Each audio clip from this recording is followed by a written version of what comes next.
Hello అండి. Triple A ముగ్గుల పోటీ గురించి చాలామందికి తెలిసే ఉంటుంది. నాకు కూడా తెలిసింది. ఆల్మోస్ట్ 3 మంత్స్ నుంచండి ఈ ముగ్గుల పోటీ గురించి, రిజల్ట్ గురించి చాలా అంటే ఎదురు చూశాను.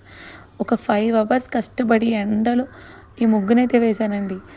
ఈ ముగ్గు పూర్తయ్యేటప్పటికి ఇందులో ఉన్న కలర్స్ కూడా షేడ్ అయిపోయాయి కానీ, ఏమో ఫస్ట్ ప్రైజ్ నాకొస్తుందన్న నమ్మకం కాకపోయినా అట్‌లీస్ట్ ఆ 100 మందిలో లాస్ట్ 100వ మనిషినైనా నేను అవుతానన్న చిన్న హోప్‌తో ఈ కాంపిటీషన్‌లో పార్టిసిపేట్ చేశాను.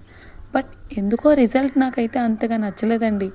వాళ్ళిచ్చిన ముగ్గు అన్నప్పుడు, ఆ ముగ్గులో సంస్కృతి సంప్రదాయాలు కనిపించాలన్నప్పుడు అలాంటి ముగ్గుకివ్వాలే గానీ, ఒక కలర్ ఆర్ట్‌కైతే ఇచ్చినట్టు నాకెందుకో అనిపించింది. ఆ ముగ్గుల్లో ఒక్కటి కూడా ముగ్గులా అనిపించలే. అవన్నీ నాకు డ్రాయింగ్స్‌లా అనిపించాయి. అండ్ ఆ ముగ్గు ఈ ముగ్గుల కన్నా కష్టమే అని నేను ఒప్పుకుంటాను.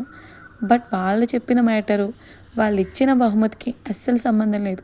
నేనే దీని గురించి ఎక్స్‌పెక్టేషన్స్ పెట్టుకున్నానేమో అనుకుంటే, నాకన్నా చాలామంది ఈ ముగ్గుల గురించి చాలా హోప్ పెట్టుకుని కష్టపడి వేసిన వాళ్ళున్నారు.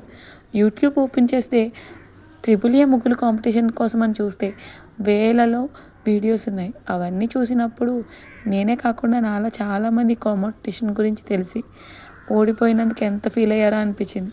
కానీ గెలుపు ఓటమి గురించి పక్కన పెడితే ఈ లెవెల్‌లో ఇక్కడి వరకు మనం పార్టిసిపేట్ చేసినందుకు లక్కీగా ఫీల్ అవుదాం ఫ్రెండ్స్.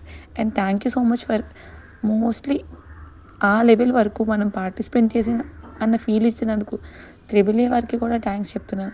బట్ నెక్స్ట్ టైం ఈ వీడియో చేసినప్పుడు మాత్రం సిన్సియర్‌గా, రియల్‌గా మీరు కానీ బహుమతి ఇచ్చేలా ఉంటే, మీ కండిషన్స్ అవి రియల్‌గా చెప్పేలా ఉంటే మాత్రమే కాంపిటీషన్స్ పెట్టండి.